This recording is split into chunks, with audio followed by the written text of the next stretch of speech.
Jai Hind guys, and welcome back everyone to Python Masterclass series by PY Coding India. So, in the today's session, we are going to learn that what is an exception handling in Python. So today we are going to learn that what is an exception, why is exception handling needed, and what are the major components of exception handling. So, without any further delay, let's get started. So first thing that we actually need to learn is what is an exception. So exception is a kind of problem that breaks our code down.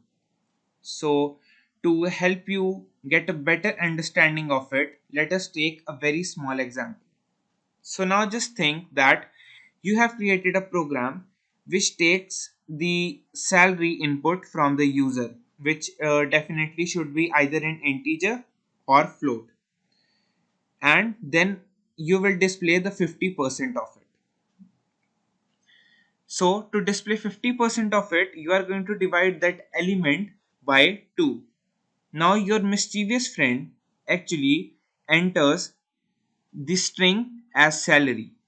So now what is going to happen is, when your program will divide the string by an integer, you are definitely going to get an error.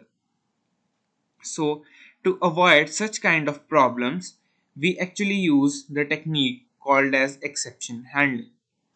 So exception handling is basically controlling a problem which we know that might occur due to specific circumstances, which in our previous example was our friend.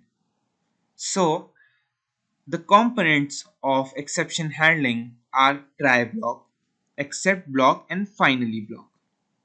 So let us learn about them in a little bit of detail, and then we will see how to code them.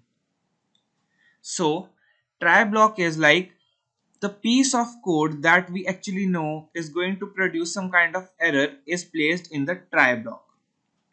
Now once that code runs, and in case it actually produces an error, then it is passed on to the except block. So except block contains that code which we want to run in case any error occurs, right? And finally block, as its name suggests, is once everything is sorted out, whatever is present in the finally block runs. So let's directly jump onto the coding and see how it works. So guys, starting from the very basics, let us take the previous example.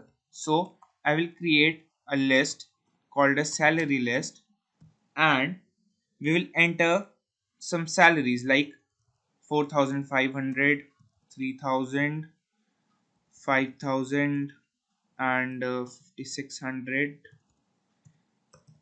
and in between we'll have an element lol. So now to divide it, we will do it as for every element in salary list, we will check a value which should be element divided by 2, and will print it as 50% of your salary is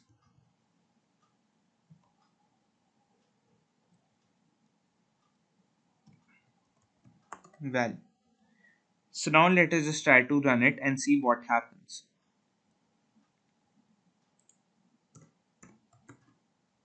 So see, for the first 4 elements our code is running perfectly fine, but as soon as we try to divide the string by an integer, we get an type error, so which is showing unsupported operand types for string and integers, right? Now how to overcome such kind of problems, we actually use the try and except block. So try, and what we can do is we'll place that code over here.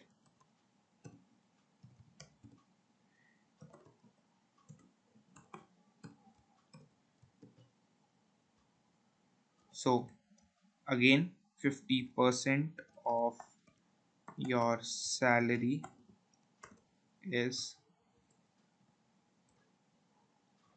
and the value.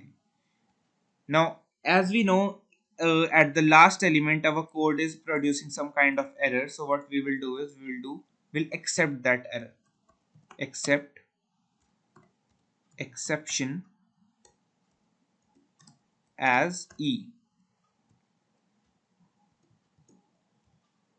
and will print a message for the user, which is don't mess with my code, and then we'll print actual error is, and we'll print the error. So now to print the error, what we do is E dot double underscore class, and again the double underscore.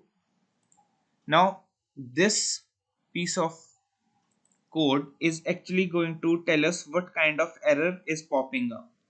And don't worry if you don't know what our class is, because in the next videos we are going to discuss about the object oriented programming from the very scratch, and it will be easier for you to learn them.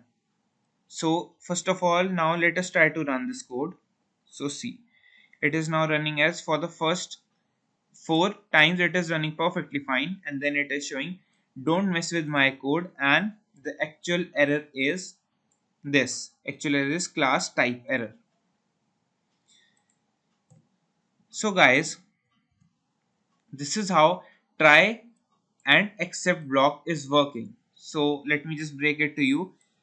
Try block works as soon as an error occurs, it throws it to the except block, and what this except block does is it will print whatever statement is present in it. Now these kind of things are actually very handy when you want that even if your code displays any kind of error, or if your code crashes down, but still it is somehow working. So for example, if you have seen that uh, if you try to get into a web page which is actually under kind of maintenance in a website, so it shows us some kind of error, and under that we get a button which is like return to home safety.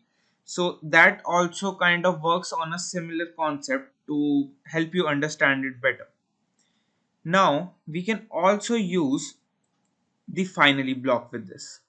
Now how can we use that is finally will print finally done with this iteration, right? Let us try to run it again. So see, first of all, now it is running the try block. Since we are not getting any error, so we are not going into the exit block, but we are going into the finally block, and we are displaying this line as finally done with this iteration. Again finally done with this iteration, and even at the last point also, even after the exit block as well, we are running this finally done with this iteration, which is the finally block. Now one more interesting thing is, guys, we can use the else block also with try and except. Now how can we do that? I am going to show it to you. So guys, in this piece of code, what actually is happening is, first of all, we are taking a number from the user, and in case that number is even, we should get this message which is got an even number, congratulations. Otherwise we should tell that an odd number is required, and tell the class of the error that is producing up. So what we are doing is we are going in the try block, and we are trying this piece of code. Now what is this assert keyword? Now, assert keyword is very similar in functioning like the if and else block. So, in case we get the condition as true, so nothing will happen. But in case the condition is false, so it will raise the assertion error, right? So, let us just try to run it. So first of all, let us give the number as 3. So what is happening is, it is going to this line and it is producing an error because 3 is not actually an even number, right? Because it is making this condition as false. So it will raise an assertion error and it will jump to the except block. Now at except block, we'll see assertion error as E, and it will print odd number is required E dot class, which is the assertion error, right? Now let us try it with an even number. So see, we are got an even number. Congrats. So guys, I hope you were able to get some of the things regarding exception handling, and in the next video we are going to discuss that how can we raise our custom exceptions and what is throws and raise keyword. So thanks for watching the video guys. Share it with your friends and do subscribe the channel and leave your valuable comments in the comment section below. Jai Hind.